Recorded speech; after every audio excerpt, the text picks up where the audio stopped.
रायगढ़ एक छोटा सा गांव था। उस गांव में मोहन अपनी पत्नी अनीता और एक छोटे से बेटे के साथ में रहते थे। मोहन की पत्नी अनीता एक धार्मिक स्त्री थी और वह हमेशा ही पूजा पाठ पे विश्वास करती थी।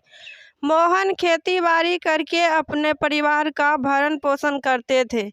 एक दिन मोहन खेत जा रहा था और खेत में खुदाई का काम कर रहे थे। तभी अचानक मोहन के कुदाल से एक विशाल सांप कट गया और वह सांप वहीं मर गया।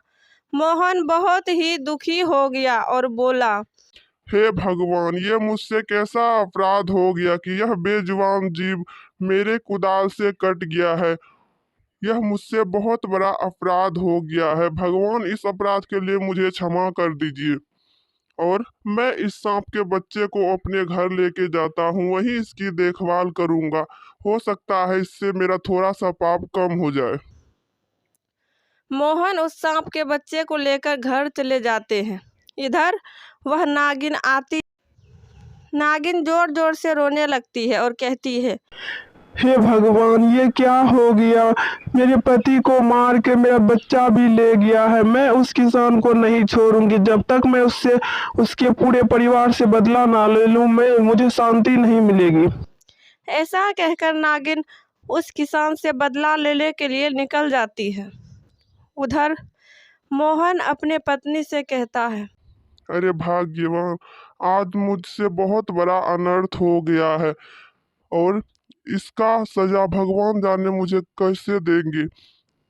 एक सांप मुझसे कट के वहीं मर गया है। मैंने उस सांप के बच्चे को अपने पास ले आया है और मैं इसकी अच्छे से देखभाल करूंगी ताकि मेरा पाप कुछ कम हो जाए। तो मोहन की पत्नी अनीता ने कहा, जी आपने बिल्कुल ठीक कहा, हम इसकी देखभाल बहुत ही अच्छे से करेंगे। उधर रात में नागिन आती उस किसान के घर के आगे आकर कहती है, मैं इस घर में एक भी आदमी को जिंदा नहीं छोड़ूंगी। मौका देख के मैं सबको काट लूंगी। और मोहन के बेटे को काट लेती है।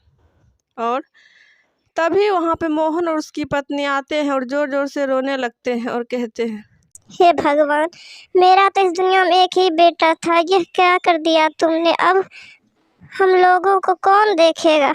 उधर नागिन जंगल चले गई और वह जोर जोर से हंसने लगी और बोली, मैंने उस किसान के बेटे को छीन कर अपना बदला आधा तो पूरा कर लिया है और जब तक मैं उन दोनों को न मार दूं मेरा बदला पूरा नहीं होगा।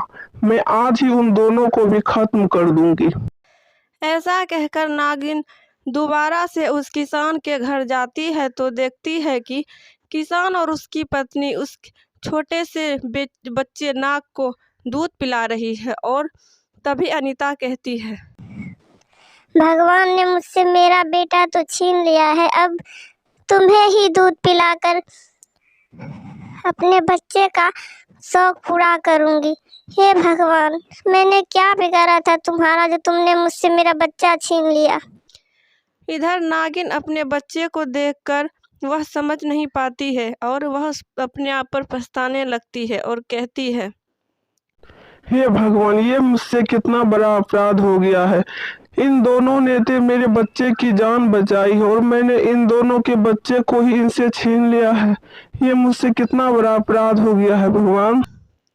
ऐसा कहकर नागिन भोलेनाथ के मंदिर जाती है और कहती है, हे भगवान, मैं एक इच्छाधारी नागिन हूँ और मैं अपने शक्ति से कुछ भी कर सकती हूँ।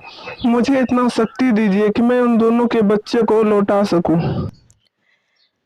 उसी रात अचानक से मोहन और उसकी पत्नी दोनों अपने घर में थे। तभी एक सेठ आते हैं और कहते हैं, भाई साहब, मुझ पे दया कीजिए। मैं एक बगल के गांव का जमींदार हूँ। हम अपने परिवार को लेके एक शादी में जा रहे थे। अचानक से कुछ लुटेरों ने हमारे सारे सामान लूट लिए और मेरी पत्नी की हत्या कर दी। अब मेरे पास यह मेरा इकलौता बेटा है। आप इसकी देखभाल कीजिए और मैं कल सुबह इसे आके यहाँ से ले जाऊंगा। तो मोहन ने कहा, आप चिंता मत कीजिए, आप आराम से जाइए, हम इसकी अच्छे से देखभाल करेंगे। ऐसा सुनकर जमींदार वहां से चला जाता है। तभी वहां पर अनीता कहती है, हे भगवान, यह आपका कैसा चमत्कार है? यह तो हूबहू मेरे ही बेटे की तरह दिखता है, लेकिन यह मेरा बेटा नहीं है। मेरा बेटा तो अब इस दुनिया में भी नहीं है, लेकिन इसे देखकर मुझे अपने बेटे की याद आ गई। तभी अचानक से वहाँ नागिन आती है और कहती है, मुझे माफ़ कर दीजिए, मैंने ही आपके बेटे को काटा है। मैं अपने परिवार के मरने का बदला ले रही थी, लेकिन मुझे यह नहीं पता था कि आप लोगों ने मेरे बच्चे को संभाल के रखा है। यह बच्चा आप ही का है, वह आदमी कोई नहीं था, वह मेरा ही एक चमत्कार था। यह बच्चा आपका है, यह बच्चा हमेशा आप ही के पास रहेगा। मुझे माफ़ कर दीजिए। ऐसा कहकर नागिन अपने बच्चे को लेकर चले जाती है। उधर मोहन अपनी पत्नी और बच्चे के साथ खुशी खुशी रहने लगते हैं और वे लोग भोलेनाथ के मंदिर जाते हैं और कहते हैं, हे भगवान, आज आपने हम दोनों पर बहुत बड़ा एहसान किया है कि हमारा खोया हुआ बच्चा हमें वापस दे दिया है। आपका बहुत बहुत धन्यवाद प्रभु।